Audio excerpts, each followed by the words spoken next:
Mr. Chairman, we are ready.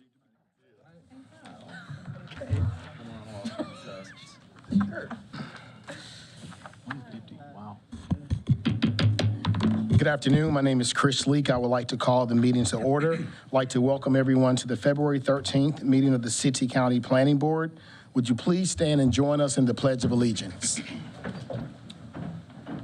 I pledge allegiance to the flag of the United States of America and to the republic for which it stands, one nation, under God, indivisible, with liberty and justice for all. Thank you. Today's meeting is being broadcast live on TV 13 and will be rebroadcast at 10 a.m. Friday morning and again at 4 p.m. Sunday afternoon. Our first order of business today will be the consent agenda. These are items for which the petitioner is requesting withdrawal or continuance, or items for which staff has recommended approval and no one has signed up to speak in opposition. For public hearings today, each side will have a total of 12 minutes. There will be no rebuttal period. Once the public hearing is closed and the board goes into work session, no one is permitted to speak unless a planning board member addresses them for a question. For general use district zoning requests, the planning board must consider the full range of uses allowed in the zoning district being requested.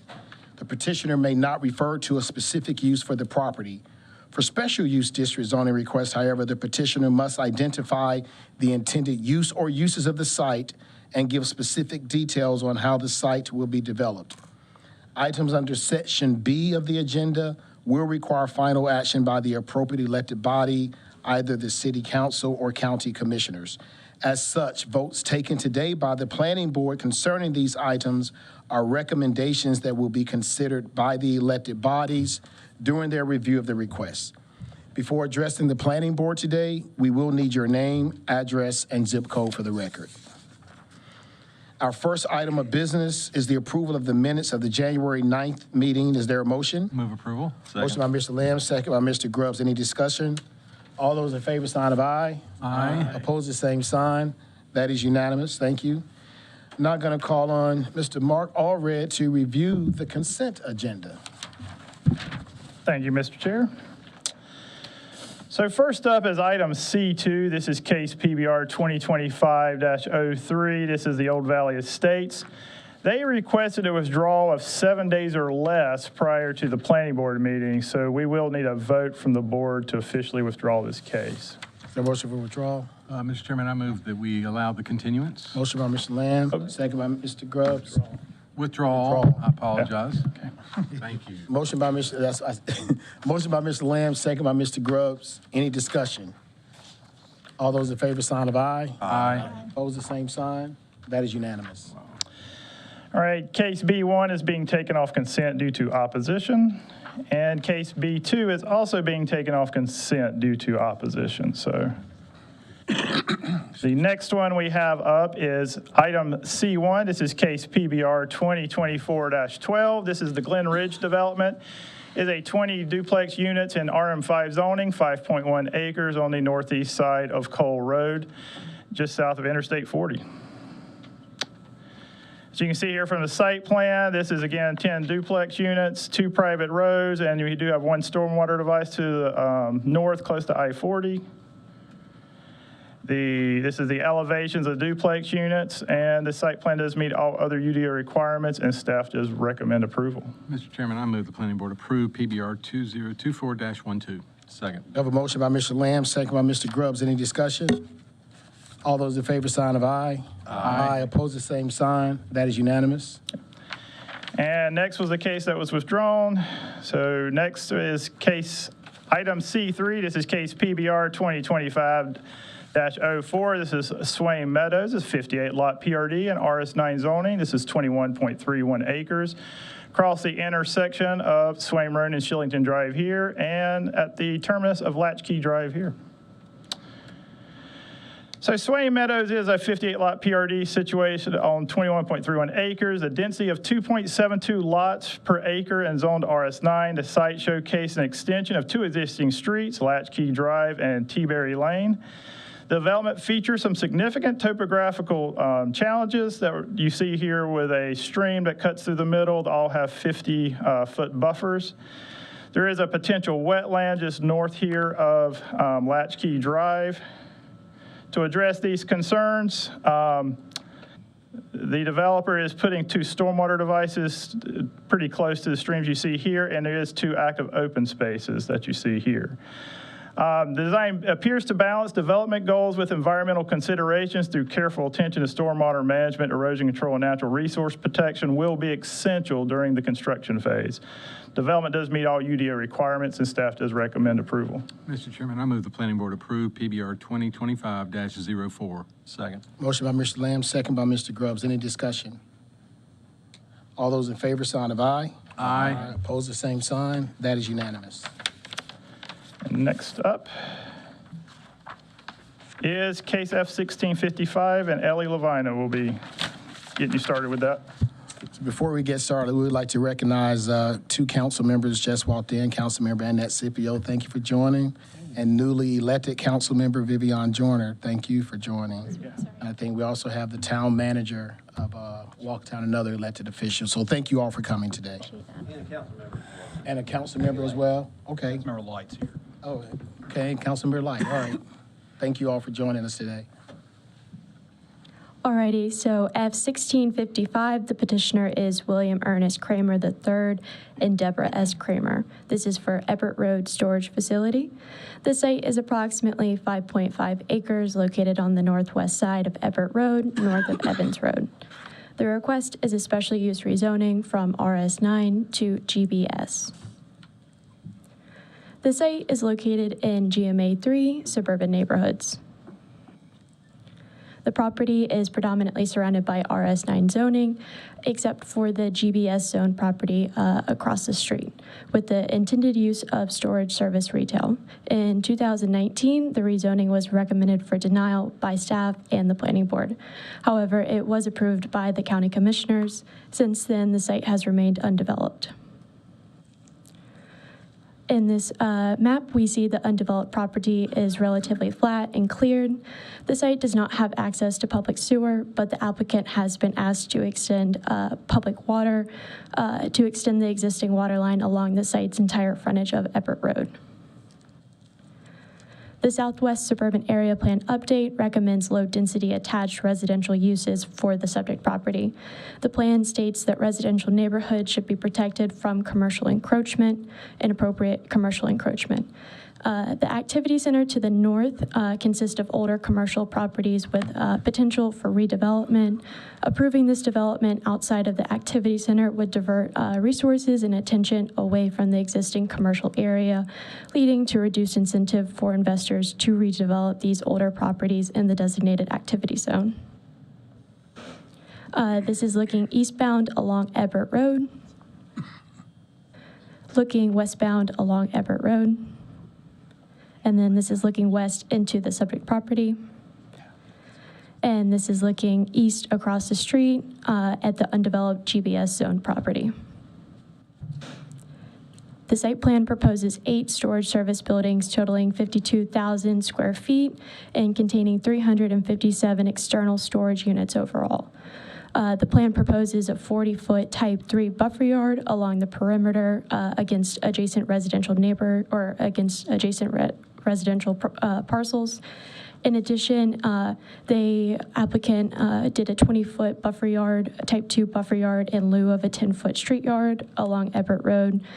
Overall, the site plan meets all use-specific conditions for storage services, retail, and other UDO requirements. The request is not consistent with the low-density residential land use recommendation of the Southwest Suburban Area Plan Update. The request could discourage new investment and redevelopment of the nearby West Clemensville Road, Everett Road Activity Center. In addition, the request may lead to additional strip commercial development along this portion of Everett Road, which could have a detrimental effect on access to existing and future schools south of the site.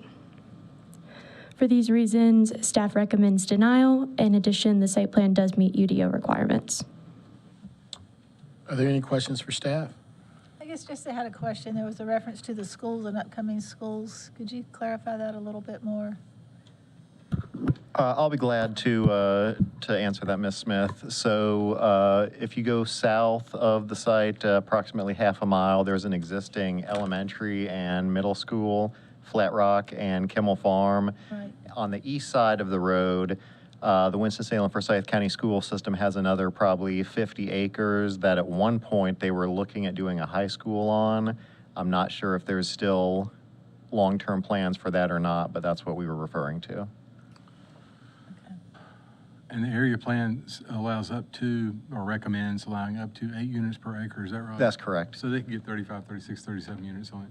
And the traffic counts, I mean, I know we're getting ahead of ourselves a little bit here, but the traffic counts on that would far exceed storage unit traffic counts. Correct. Okay, that's it. The traffic counts would be higher, but again, for this use, but, you know, again, if this were to be rezoned, our thought process would be if that's rezoned, then again, you've got GBS on both sides of what's going to happen to the intervening property. So again, it could be additional commercial intensification as well. Thank you. Any additional questions? All right, we'll have a public hearing on this. As a reminder, each side will have up to a total of 12 minutes. So please use your time wisely. We do have our first speaker. If you would approach the podium, state your name, address for the record. Nicole Kennerly.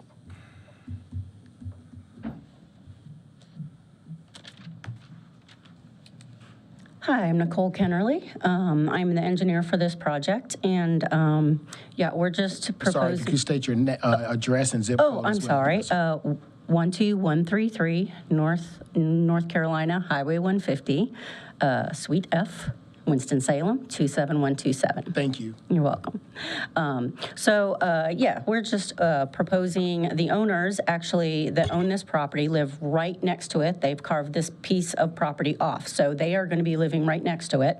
You know, they just feel like this is a good property to have this, where it's really close to that existing center. I understand the thought process of the planning board, but with the low traffic count and with all of the concessions that they're making with making sure that it's going to be very unobscure, I guess is a word I could say. They're going to be very nicely done with brick facades that you really probably won't even be able to see from the road, because they're going to have nice privacy fencing. They're going to have all this beautiful landscaping out there to kind of hide it, quote unquote. And so, you know, they just feel like it's not going to be a real eyesore. It's not going to disturb the surrounding area. And because there is no utilities out there, and it's going to be very difficult to get utilities out there, it's going to be very hard to put residential there. There's a lot of rock in that area, and so they're going to do their best to bring the water there, but there's not any sewer there.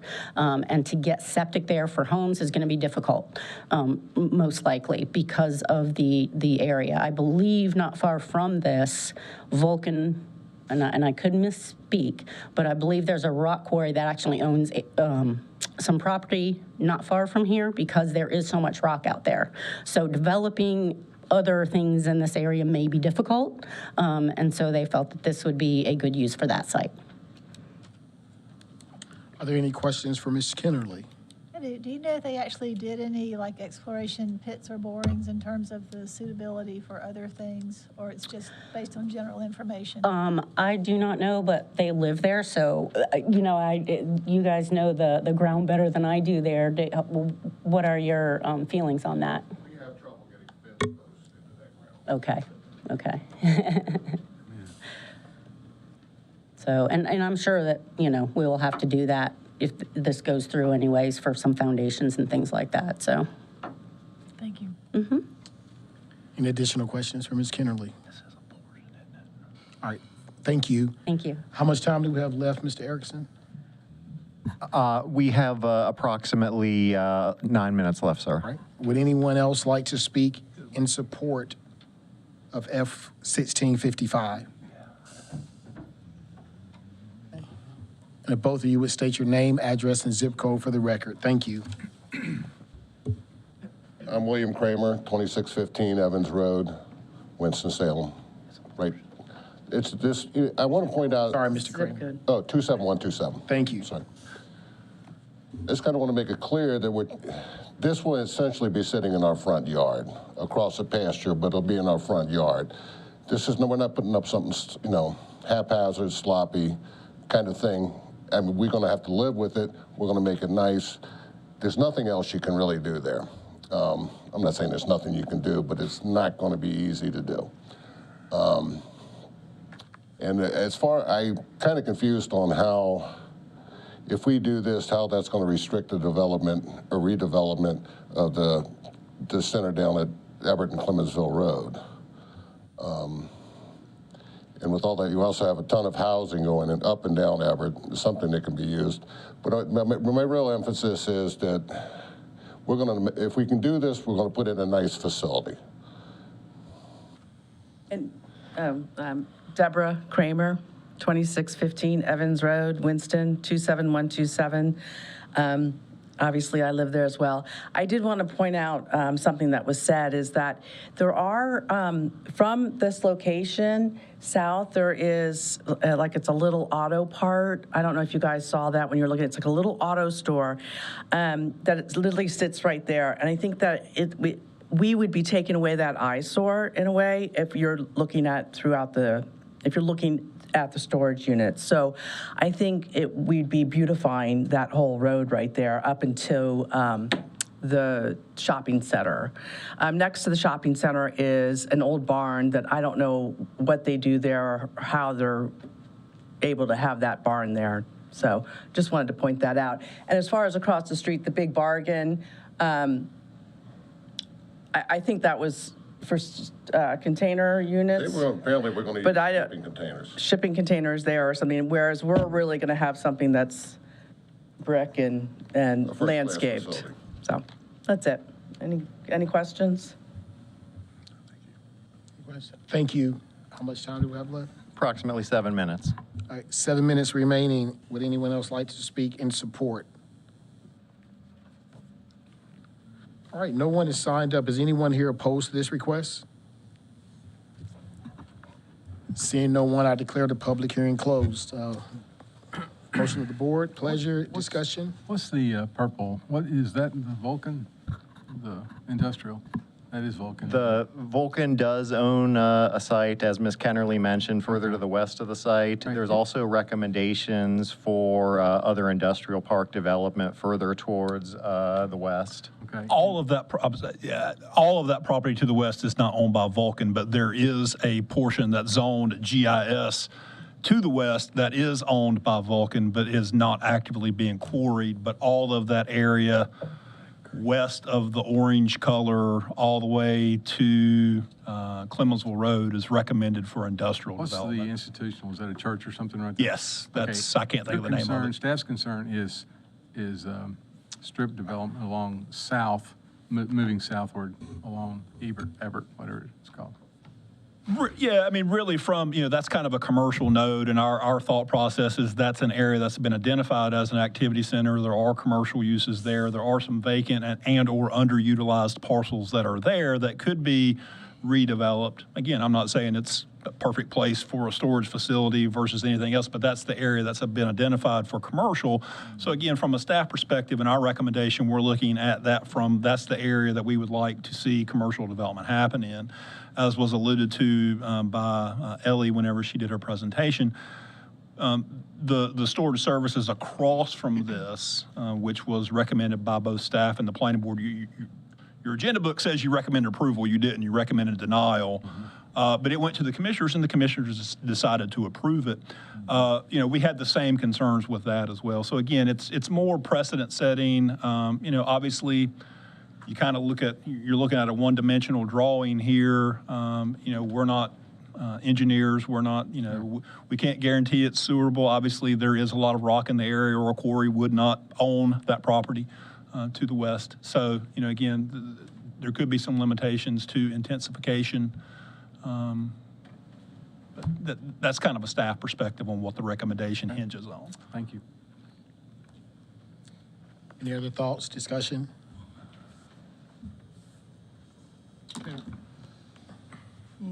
Well, I do think it's kind of two sides to it where, you know, them being the residents and owning the property, and I understand that they want to make something that useful for the residents nearby and making it as attractive as it could be. My concern is just the location not being, say, directly adjacent the activity center. I mean, it kind of is, I guess. I don't know.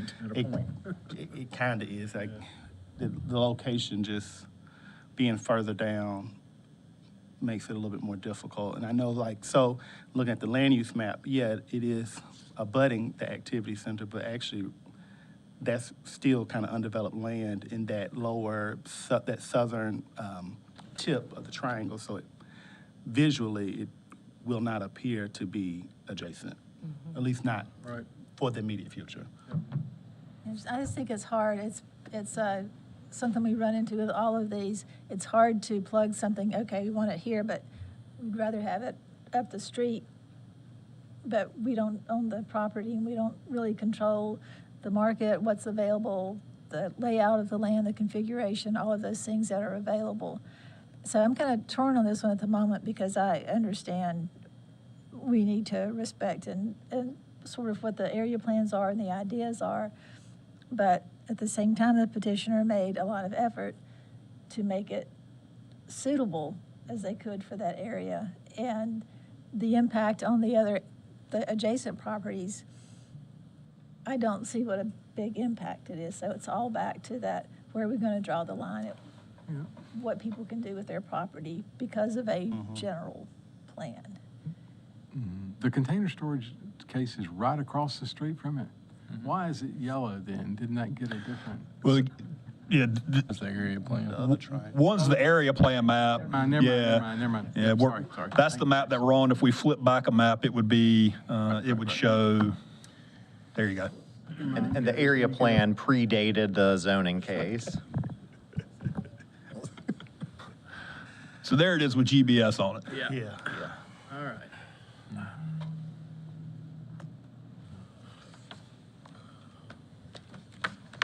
Any further discussion?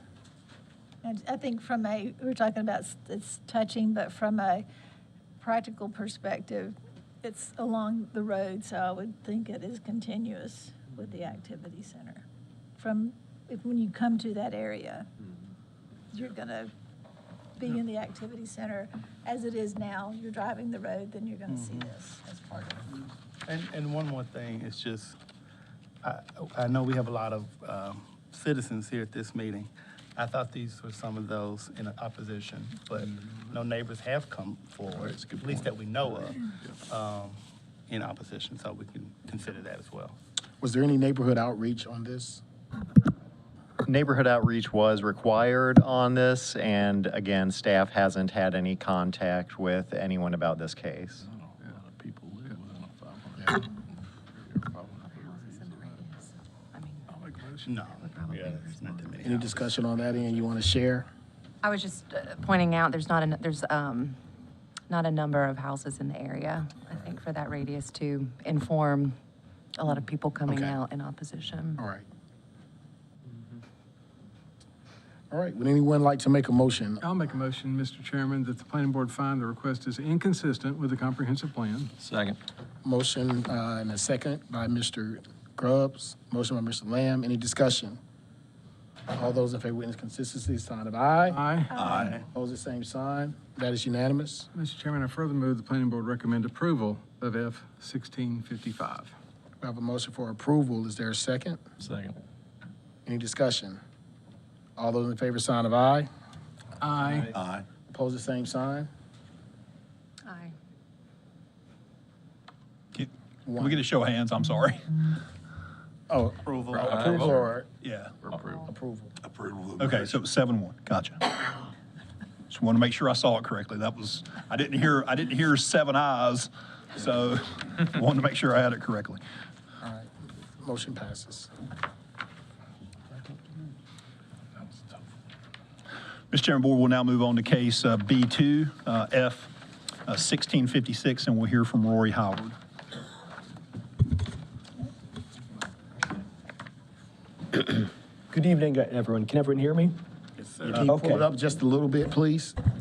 Thank you. Perfect. Am I good now? Yes, sir. All right, wonderful. So, the second case that you'll be hearing tonight is F-1656. The petitioners are Francis Hammock Ader Reed and David Evan Ragland. The site itself is 29.62 acres located at the northern terminus of Martin Street and Avonlea Street and the eastern terminus of Holbein Gate Road. The petitioners are requesting a special use rezoning from RS20 to RS12S, with the two uses being proposed being single-family residential and planned residential development. So if we take a look at this legacy map here, we can see that it is located in GMA 3 suburban neighborhoods and also within the Walkertown area plan update location area. If we look here at this location map, we can see that the property is going to be connecting to both Martin and Avonlea Street and is surrounded by single-family neighborhood to the south. There's a single-family PRD directly to the west, and there is another, I believe, there's another PRD to the northwest that is going to be built. So if we take a look at the aerial image here, once again, you will see the single-family homes that surround the property on many sides. If you look carefully here, you will see what's currently a gravel road that extends to a utilities pump station to the north of the property. So this, showing the area plan, recommends being low-intensity residential of 0 to 8 units per acre, and this proposal does meet that with 94 units and a little over 29 acres. That comes out to, I believe, around 3.2 units per acre. Here's a picture. So we're looking north into the subject property from the northern terminus of Avonlea Street. Here is that gravel road that is going to be leading to the utility pump station, and you'll see what this road will become in the site plan.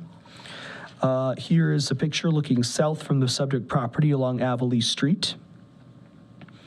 So here's another picture looking north into the subject property from the northern terminus of Martin Street and looking south from the subject property along Martin Street. So, and then this picture is looking north onto Avonlea Street from its intersection with Old Hollow Road. So you'll see the construction here already presents the effects of NCDOT roadway plan U5824, which I will discuss a little bit later in this presentation. If we look at the proposed site plan, we can see that it is a 94-lot single-family PRD. You'll see that it stubs here to the north or Plan East, and they will create a public road here that will lead to the utility pump station. So in the middle of this property, there's one 31,680 square foot active open space, and these streams to both Plan North and Plan South eliminate the possibility of stubbing to those properties. Now, I spoke briefly earlier about North Carolina DOT road project U5824.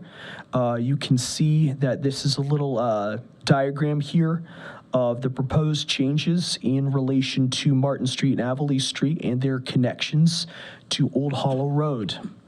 So what North Carolina DOT intends to do is widen Old Hollow Road into 2 lanes each side with a median in the middle, and entrances to Avonlea and Martin. There's going to be a dedicated left turn lane here onto Avonlea Street, and they will have Martin Street as a right-in, right-out only. And these the entrances to Avonlea and Martin Street will also be widened by NCDOT. What the DOT has encouraged the developer to do, and something that we've also encouraged, is to provide right turn lanes from Old Hollow Lane into both Avonlea Street and into Martin Street. So in summary, the proposal is consistent with the recommendations of Legacy 2030 and the Walkertown Area Plan Update, especially in providing that low intensity between 0 to 8 units per acre development.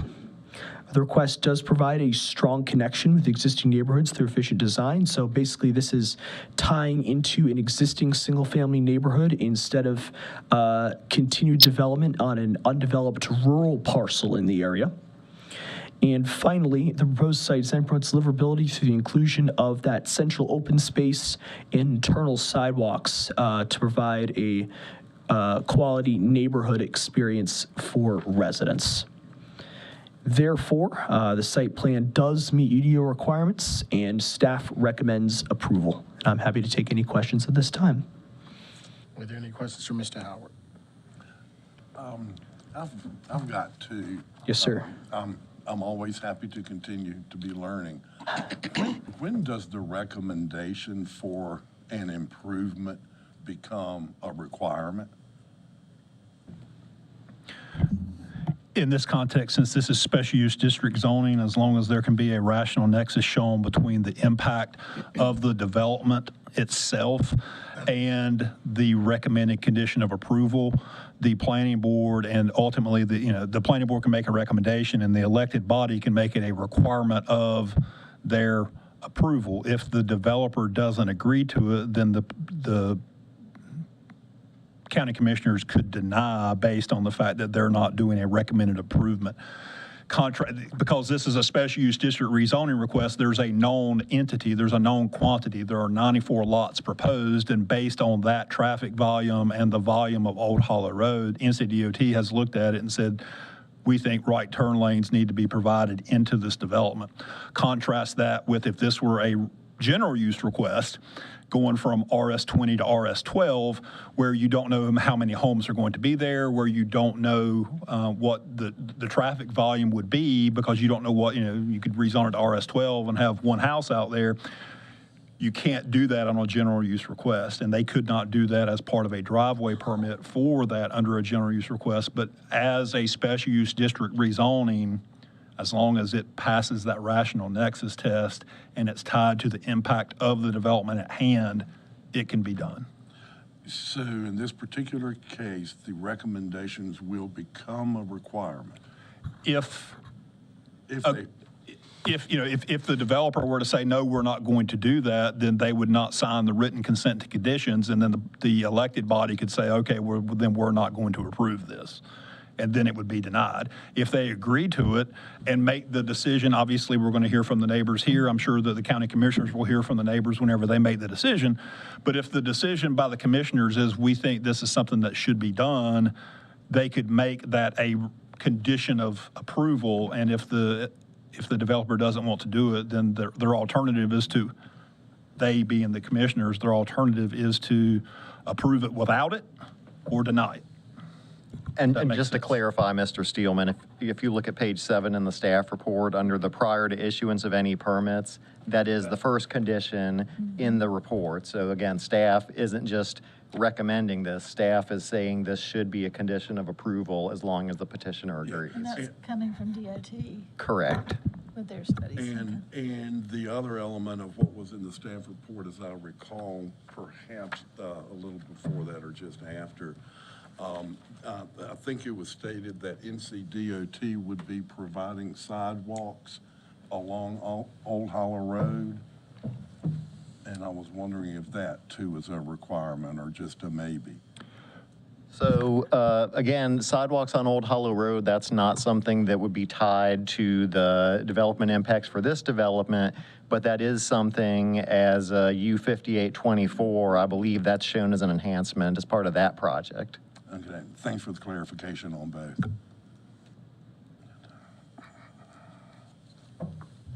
Thank you, sir. All right, so we will have a public hearing on case F-1656. As a reminder, each side will have a total of 12 minutes to speak collectively. So we have speaking in favor, I think it's Joe Eaton and Steve Causey. So whoever wants to come up first. Sir, you know the drill. Yes, sir. Thank you. Good afternoon, Mr. Chairman, Planning Board members. Steve Causey, Allied Design, 4720 Kester Mill Road, Winston-Salem, 27103. Thank you. Also with me is Joe Eaton on behalf of the developer. He's here to answer any questions, basically, but we did prepare the site plan on behalf of the petitioner.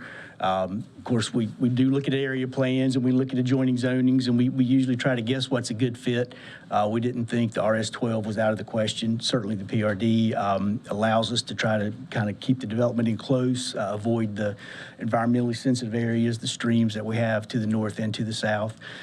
Rory did a great job presenting the case. There's not really a lot I can add to what he said already, but I'm certainly glad to answer any questions. So we did have a neighborhood meeting, and I do think you have the summary in your package. So if you have any questions about that, Joe or myself can address those. So. Any questions for us, Steve? All right, thank you. All right, thanks. Would anyone else like to speak in support?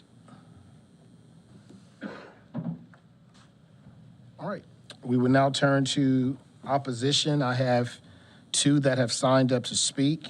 Again, 12-minute total, Amanda Hayes and Scott Snow.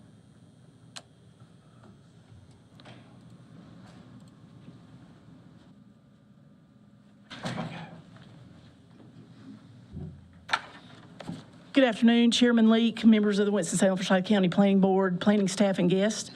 I am here, my name is Amanda Hayes. I live at 3636 Annie Lane in Walkertown, 27051. I am here today on behalf of myself and my family, as well as my neighbors that reside in the Hammock neighborhood. We are here to oppose the rezoning petition of F1656. There's a lot of information for me to cover here today. I will do it very quickly. I will try. And I do have a presentation that you will see, and a lot of folks weren't able to be here today. And so it's tricky for elderly folks to get down here to this site, as you might imagine. But we do have a lot of signatures, and so I'm happy to submit this for the record at the end of this, or perhaps send you faxes. I also will say that there's a good body of people behind me, and I'd like to give them just a moment to recognize themselves by standing. You guys want to stand if you are in opposition of this build. Thank you very much. We are simply known as the Hammocks, and I'm going to go through this very, very quickly. It's a development that started in 1960, but you don't care about a lot of that history. The irony is, the fun fact, is the petitioner, the Hammock part of the petitioner, is actually the descendant of the person who actually started this neighborhood, so it's kind of unique. It's a neighborhood that's 52 houses today, predominantly one-story, single-story homes, currently zoned RS20. The acreage on 15 of those lots is actually between 1 and 3.6 acres. What's important to us is that this area, it's not important to us that it not be developed. We're all for progress, but it is important to us that it remain the RS20 zoning that it is today, and we would like for you to keep the character of the neighborhood in that regard. Most of us have known each other for all of our lives. It's a neighborhood that's done a lot of things through the years together, but what's important is that there are senior citizens and babies and toddlers, and we span the gamut of lots of things. It's a heavily wooded area. Even without this parcel that we're here to talk about today, there are 9 separate lots that are very heavily wooded. One lot has a lake. There are a lot of critters that come with the woods and the lake, and there is some concern by neighbors about what that might do to traffic impacts, and part of the legacy nature preserve could be impacted through that. So we would hate to see that happen. The reality in this area, as mentioned before, is that we are having 2 major highways. That would be Highway 158 and Highway 66, with massive road change going on right now. Exiting our neighborhood will require crossing over many of these lanes. There's also, it was mentioned earlier, that there's 2-way traffic in both directions and a median. That is correct. There's also going to be bike lanes and sidewalks out there. Let's take a closer look. What you're seeing here is a lot of red dirt. Why are we doing this? Well, it's because it's part of the progress. But what you'll see here is that the little gray line inside of that dirt, that's a 2-lane highway, current Highway 66. So, you know, what is that? I don't know, 4 or 5 times the width is what we're talking about getting out into that intersection.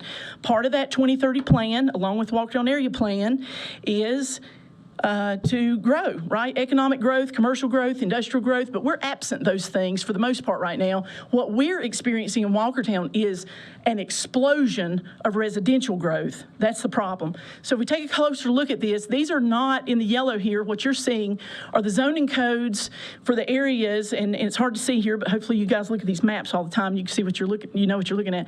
So you're looking at the town of Walkertown, which is basically 66 as it lies between 311 and 158.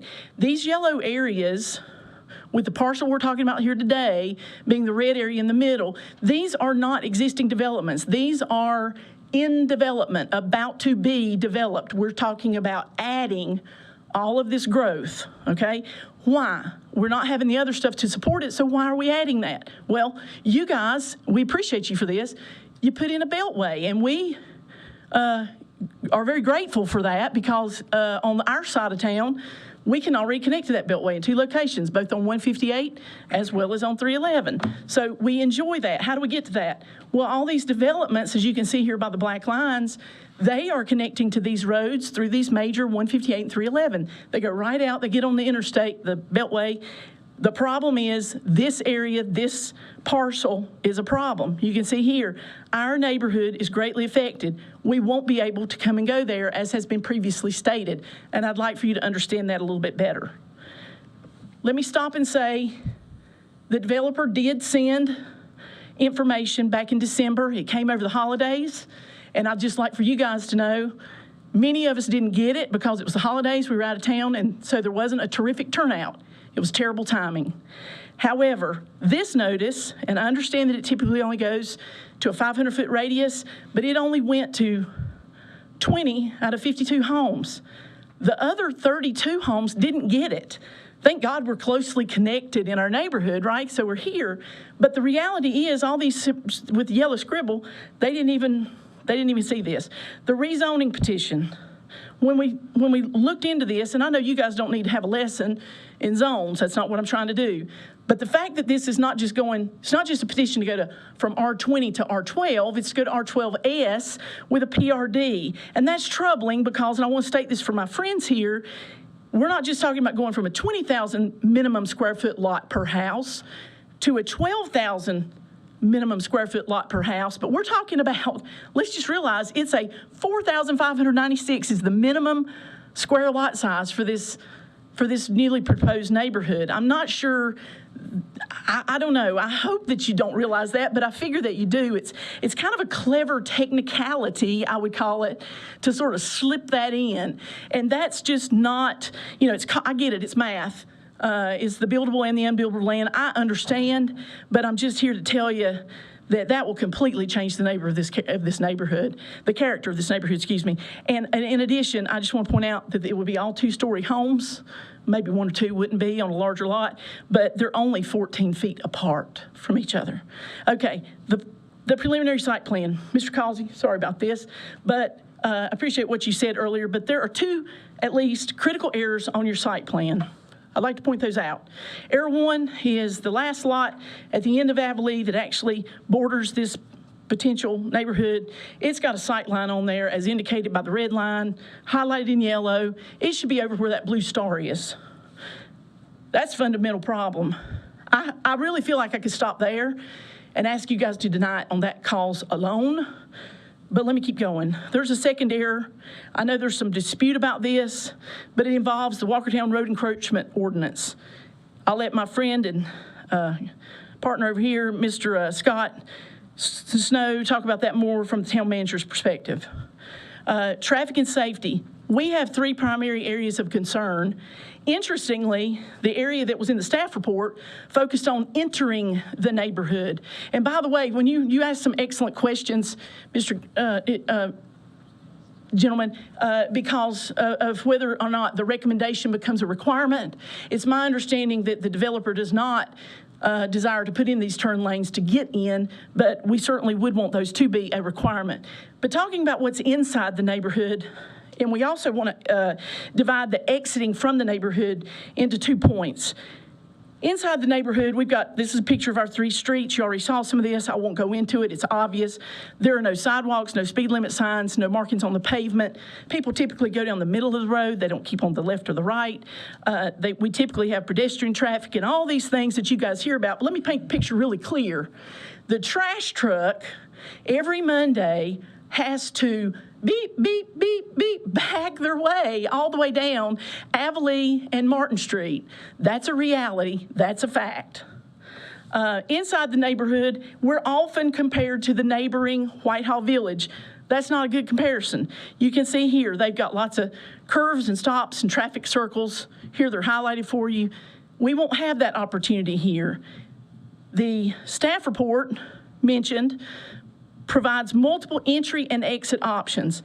That's not really true. We don't have any of this stuff done yet today, and hardly anyone, come check it out, have a TIA. Nobody exits, not either direction, from Martin Street. It's next to impossible. All right, inside the neighborhood, once the roads are built, once the roads are extended, look at these thoroughfares. I mean, yeah, we have other considerations and concerns too, but let's just talk about the visual impact of this. This speaks volumes. These 2 roads are going to be straightaways that are nearly 3/4 of a mile long each.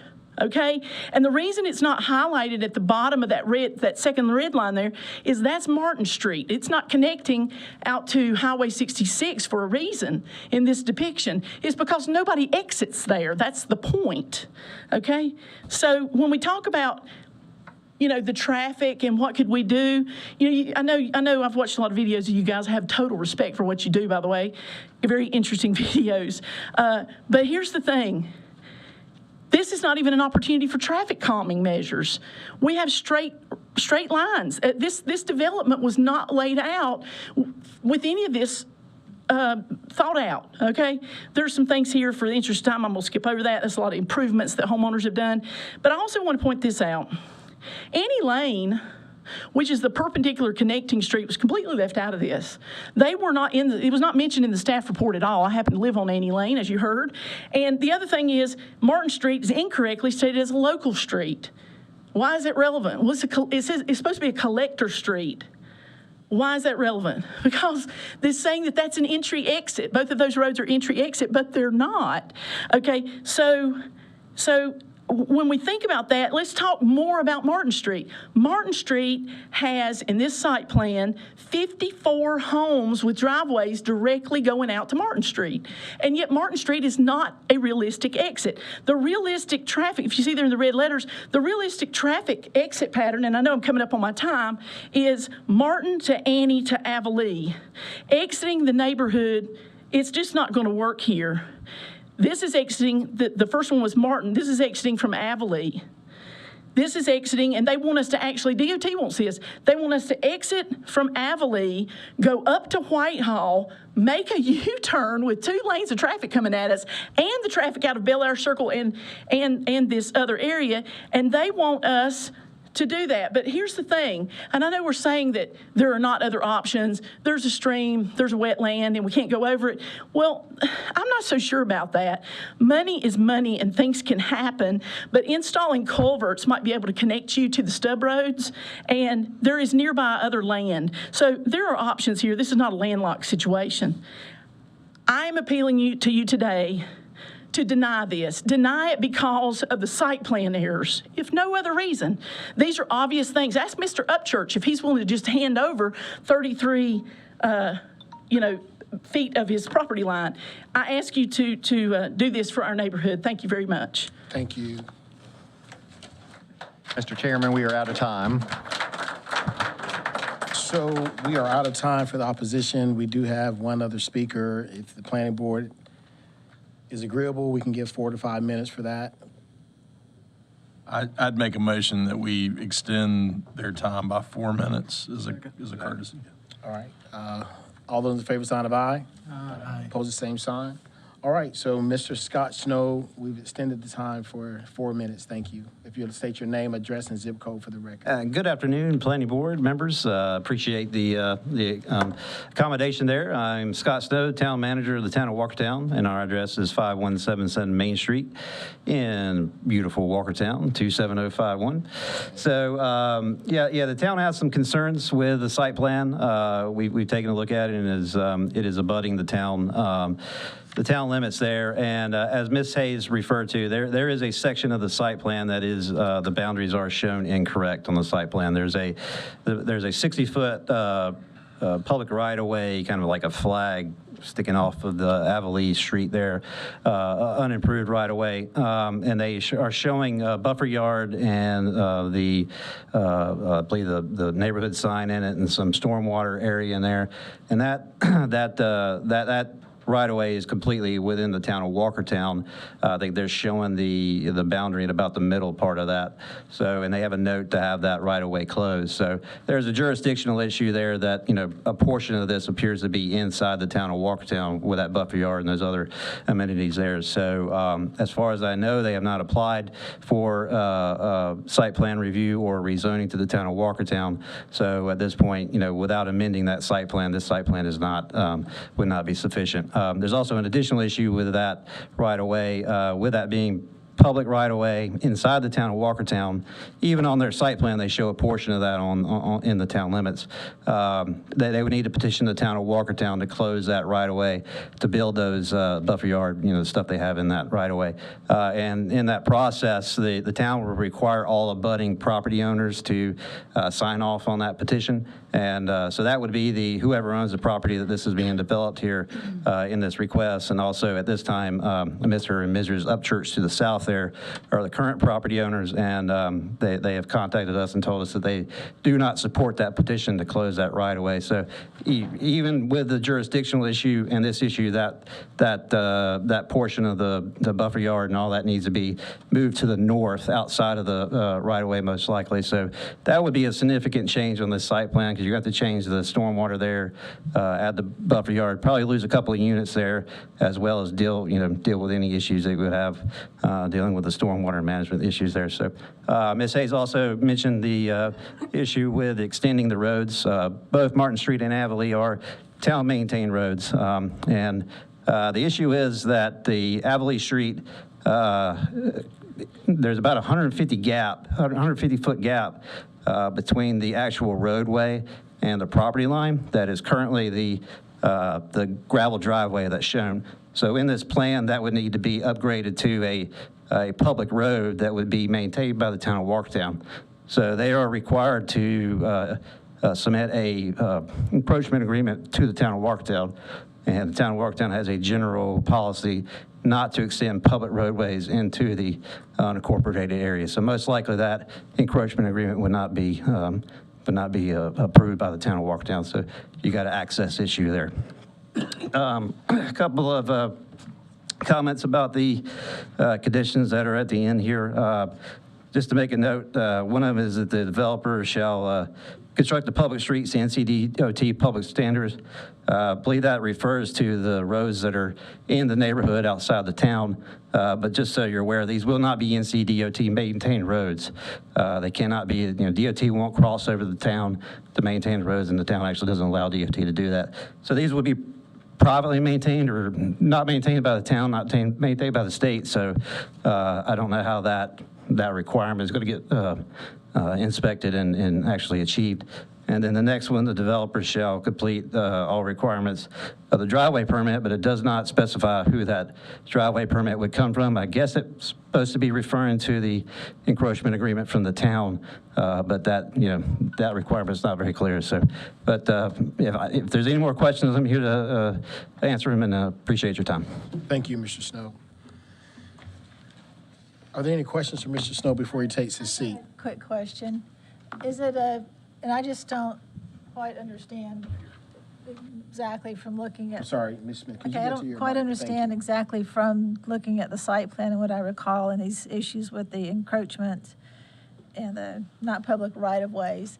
But is it generally Walkertown's position that you don't work with people developing up along your boundaries, or what's your general approach to growth? Well, it would be a different situation if these were state maintained or privately maintained, because at that point, there wouldn't be any expense, put onto the town.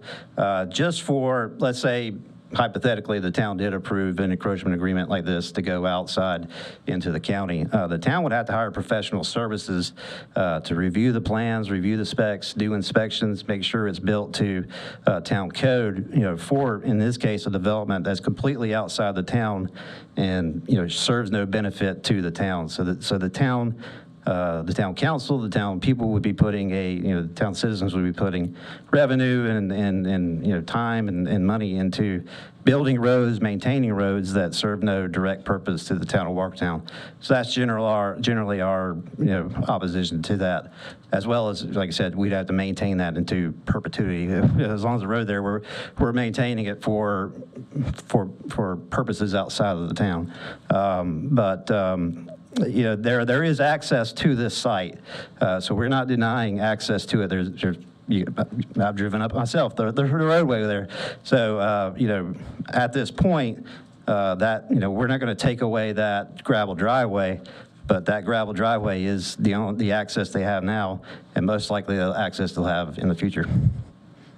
Chris, I have a question for you on that. So there were a couple things that Mr. Snow stated. One, to petition the town of Walkertown to close the right-of-way, and also he mentioned to submit an encroachment agreement. Is that accurate? I would have to defer to Steve as far as the line dealing with the unopened right-of-way and that situation. I'm not sure what the town of Walkertown limits are versus that. If the center line of the right-of-way is the jurisdiction line, then half of it would lie within the Walkertown jurisdiction and half of it would lie within the Forsyth County jurisdiction, but they're not showing opening that unopened right-of-way. So again, I would have to defer to the site plan preparer on that. To answer that question, I'm just not that familiar. As far as the encroachment agreement and getting back to Ms. Smith's question, and again, I am not an attorney, so I don't want to pretend to be one, but this is a public street that, public right-of-way and publicly maintained street that extends to the property line, and the town of Walkertown receives POW bill funds as part of their street maintenance program, so I don't believe that access can be denied from that street. In other words, I believe that, they would have to work with them on the encroachment agreement to bring it up to a certain standard, but they receive funds from the state of North Carolina for street maintenance, and I believe that's what that money could be used for. They can remove some streets from their POW bill inventory, though, correct? They can, but there's a process by which to do that. And again, and that's through NCDOT. I don't know. I know that you can remove it from POW bill, but in order to actually close the public right-of-way, everyone out there would have to petition and sign on to that petition to close it. So just to make sure we're all clear on the roadway issue, because I think I'm hearing a lot of questions. So there's really three types of roads in the state of North Carolina. There's NCDOT controlled and maintained roads. There are roads maintained by municipalities, and then there are private roads, right? That's really the only three options here. So either a municipality, meaning a city or town or village or hamlet or whatever they're incorporated as, NCDOT, or some private maintenance of the road through a road maintenance agreement or a homeowners association or whatever. Is that generally accurate? Correct. I do want to, Scott did mention, and again, there has been mixed messages from NCDOT over time related to crossing over municipal streets to maintain NCDOT dedicated streets. About 10 to 12 years ago, there was a statement made by NCDOT that they would not cross over municipal streets to maintain NCDOT streets. So in other words, in this case here, over Avallee and Martin, if this were to be approved and these were to be publicly dedicated to the state of North Carolina, as of 10 or 12 years ago, the position with the state was, no, we don't do that. That is no longer the position based on the discussions we've had with NCDOT over the last 3 or 4 years, because this has come up. It came up 10 to 12 years ago on some projects, and we required annexation into the city to address that situation. We asked that question again over the last 3 or 4 years, maybe 5 years, and that position by NCDOT has changed. They will cross over municipal streets to maintain NCDOT dedicated streets. One correction on Chris's statement.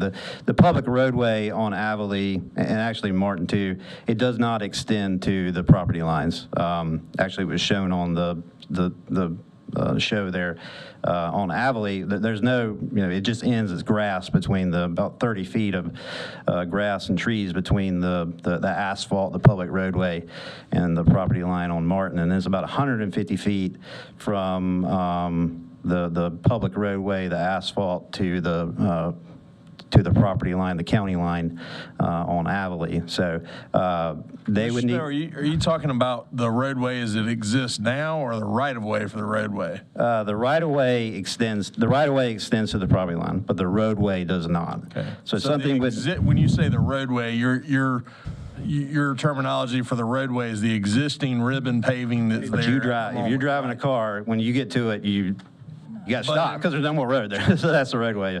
But right-of-way means that the roadway can be extended or widened anywhere within the boundaries of that right-of-way, correct? With permission of whatever body maintains that right-of-way. So they would need to, that's the encroachment agreement. You can't go build a road in the NCDOT's right-of-way just because you want to, right? You have to have permission. You try that and see what happens. We run into that.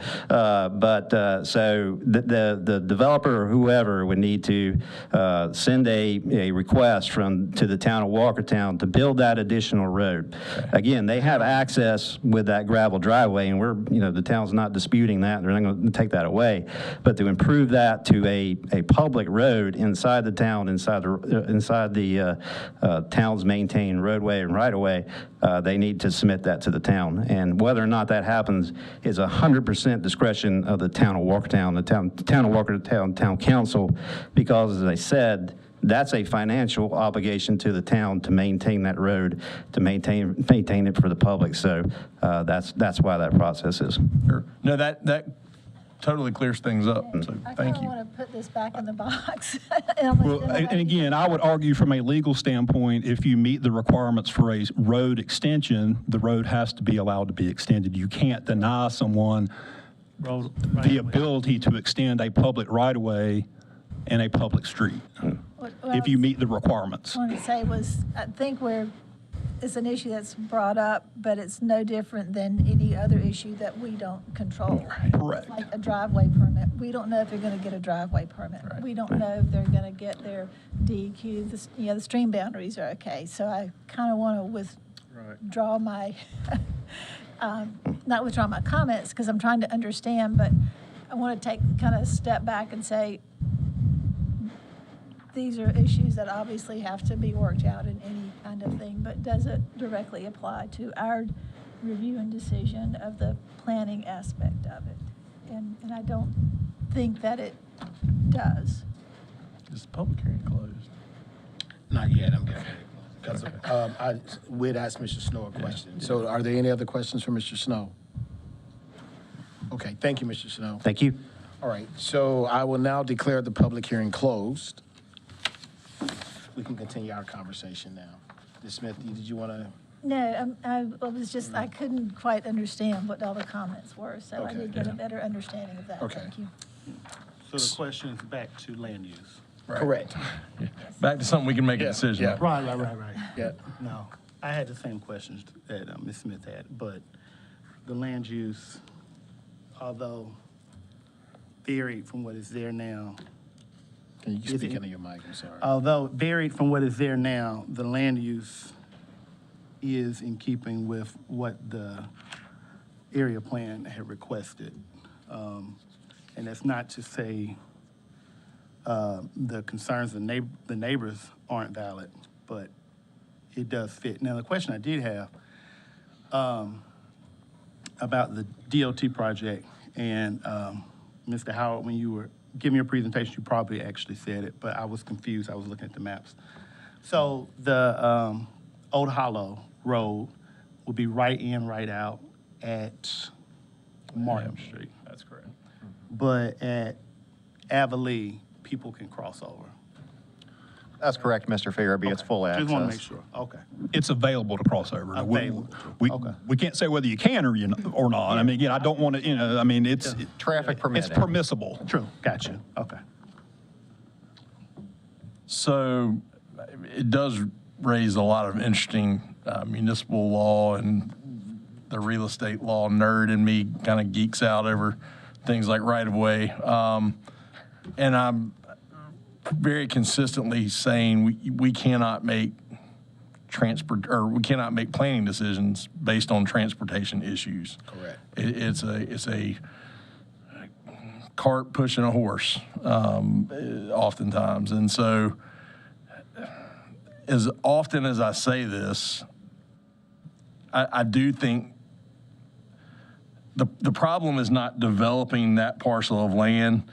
It's developing that parcel of land using access where it's using access to the major thoroughfares. So that is such even with the road improvements, which are long overdue. And just for the record, as much as I sometimes would like to take credit for the Beltway, we had absolutely nothing to do with that Beltway being built, and we're dealing with the repercussions just like your community is, because I would guess that every other planning board meeting we have a case that stems from development spurred by the Beltway. I am concerned about the proximity of the access to this major intersection, which even with the road improvements is going to be, I would imagine, at capacity with all the other development going on there. When assembled with another parcel somewhere, there might be access other places, but that's certainly speculative. I've just got a lot of concern. It is not far at all if you've ever traveled through there from what I grew up calling Dead Man's Crossing to Martin Street. I could throw a rock from here to there. So I agree with Mr. Grubbs. I mean, I support the land use for RS-12 special use. I was happy to see all of those yellow circles on that wonderful presentation, and hats off to the Hammock community for being here and putting together such a wonderful presentation tonight. Because we need homes, and we need homes for people who, people would enjoy living in a home even if it's 14 feet across or separated from their neighbor, and to be close to such a wonderful community such as yours, I think would be a wonderful addition. And presumably a lot of these people, while not living in the town of Walkertown, would work in the town. So I do think there's an economic benefit based on the proximity of these homes. But I agree, at the end of the day, I think a lot of points have been made, and I guess I'd still have a lot of questions about the access, the straightaway, the safety concerns, and then ultimately kind of where this lands legally from some of the amendments and petitions to the town of Walkertown that were brought up, and how that will impact this plan. That just kind of leaves me feeling less confident as I sit here, so. One thing that really strikes me is something you said about the types of development plans we're getting in related to growth. And we see this pattern of we're looking for more developable land. We try and promote development, sort of infill in areas that are already served. This fits that perfectly. And there's so many times this pattern is repeated throughout our area of an older large lot subdivision. The land next to it gets developed. These days, it is so expensive to build houses, you have to have the density. And our PRD was developed in a way to allow this type of land to be developed in areas that were already served. So it fits, it's very timely in a way for what's going on in development in our area and our rules that we've designed. And to Ms. Smith's point, it's not really a math trick. It is designed to preserve some open space and to cluster your development in a way that, prevents sprawl as much as it wouldn't seem to be the case here. So. Any additional thoughts before we go for a motion? Again, thank you, neighbors, for coming out. It always helps us in our decision-making when we hear from the neighborhood, so thank you. Would anyone like to make a motion? Mr. Chairman, I move the planning board find the request is consistent with the comprehensive plan. We have a motion by Mr. Lamb. Is there a second? Second. Second by Mr. Grubbs. Any discussion? All those in favor, sign of aye. Aye. Opposed, the same sign. That is unanimous. Mr. Chairman, I further move the planning board recommend approval of F 1656. Motion for approval. Is there a second? Second. Second by Mr. Stillman. Any discussion? All those in favor, sign of aye. Aye. Opposed, the same sign. No. Aye. 2 against.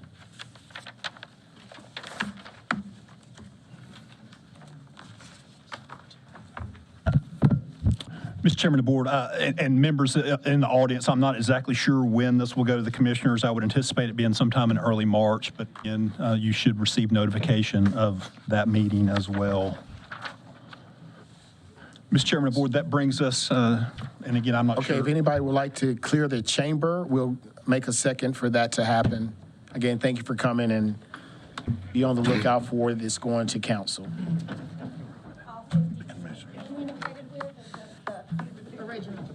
It will be the 500-foot notification area. So just the 20, not the 50. Correct, because that's the requirement of the ordinance. I'll make sure all of y'all know. Not everybody can afford it. That's the requirement, though. But you know what? I've heard a lot of much worse comments about mine. And I truly don't think that's why they're opposing it. I think it is Preserving the character. if you had had access off of 150 up here, or even off of Sullivan, which you could do, I would have voted for it. It's where they're trying to get it. Just a problem. I agree that that should. But with that, anybody that My in-laws live right there. So really a butt. it's a homeowner like Okay. So as we get back started, before the council member leave, did council member Light leave? I'm not sure. She's standing in the crowd. Can you ask her not to leave, please? Councilmember Light, they're asking you. Can you stay? Yeah. Yes. Thank you. The board doesn't know the council members. Right. Yeah. I got you. All right.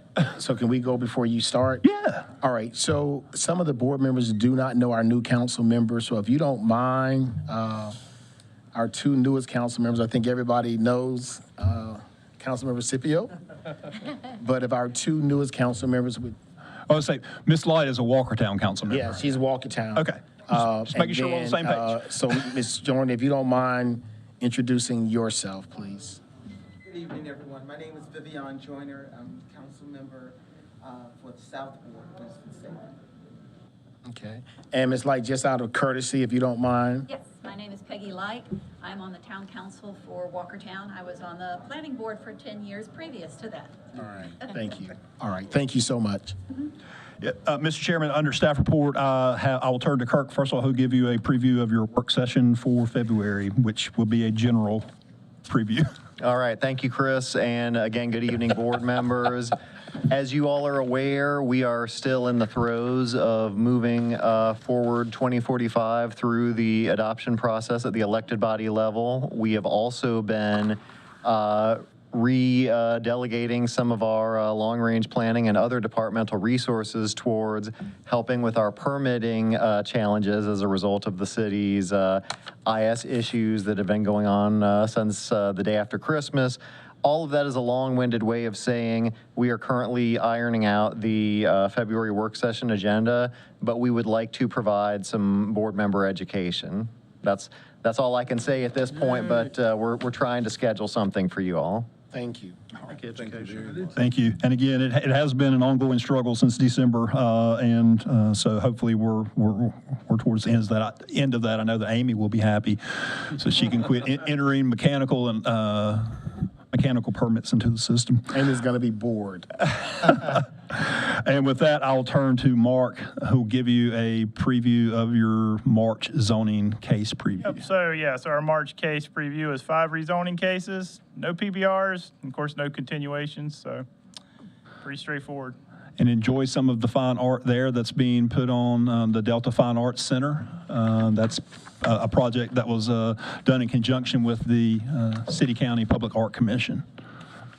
All right. So, Mr. Chairman, with that, that's all I had under staff report. Is there anything else for the good of the order? Mr. Stillman? I would just like to say to everyone present that new council member Joyner and her partner created 22 years ago what I still to this day consider one of the best restaurants Winston-Salem has ever had, and there are tens of thousands of people here to thank you for that.